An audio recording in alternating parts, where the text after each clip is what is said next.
Manner of articulation. As we continue to learn about sounds, you will notice forward slashes are used to indicate that the letter between them is read like a sound, not a letter name. P versus P. Keep this in mind as we talk about where and how sounds are made.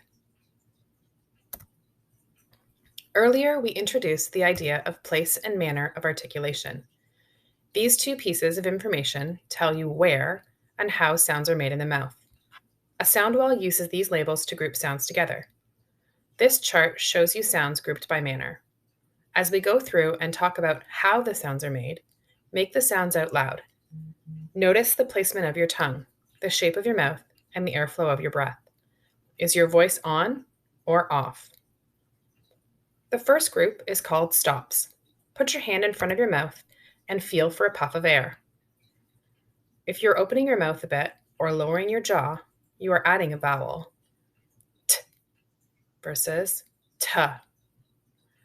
Remember, we need to make our sounds as cleanly as possible and not add additional sounds.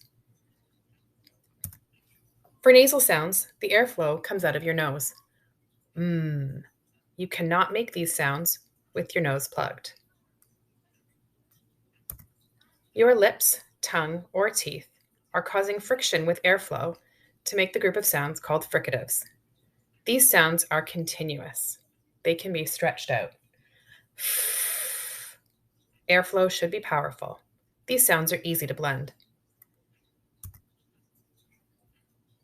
Affricates happen when there is a tug-of-war between a fricative and a stop. It's a combination of two sounds. Ch.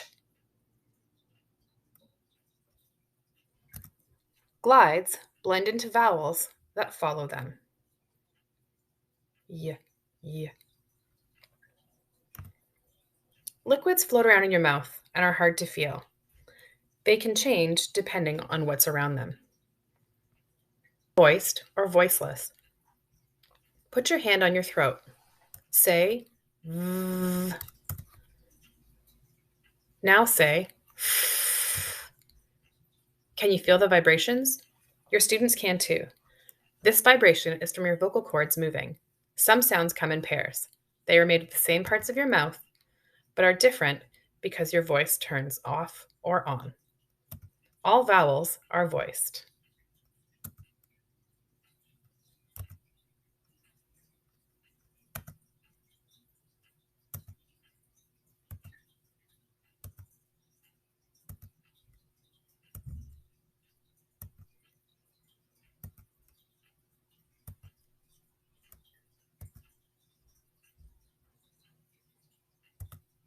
Put your hand on your throat.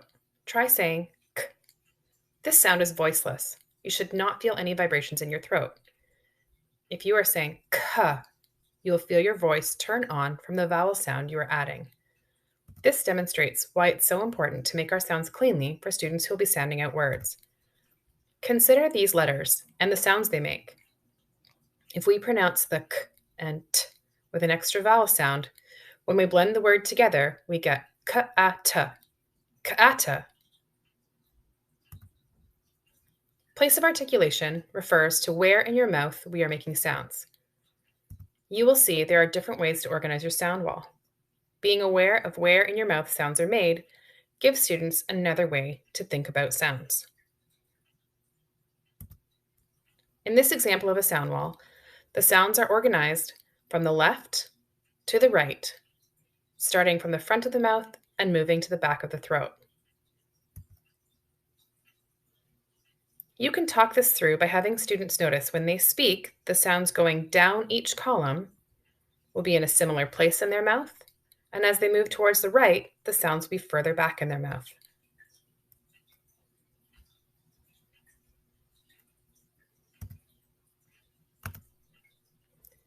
Here's a template for a consonant sound spelling wall. The sounds are organized from left to right as the sounds move from the front to the back of the mouth.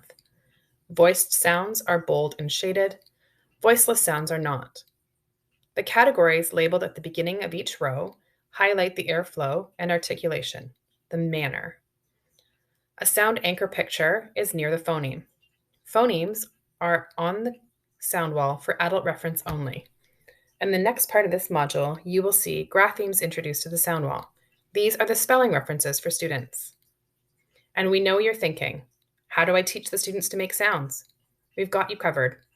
In Module 4, there is a link to a consonant phoneme guide. The guide uses the same pictures as the sound wall materials that are available on Google Drive.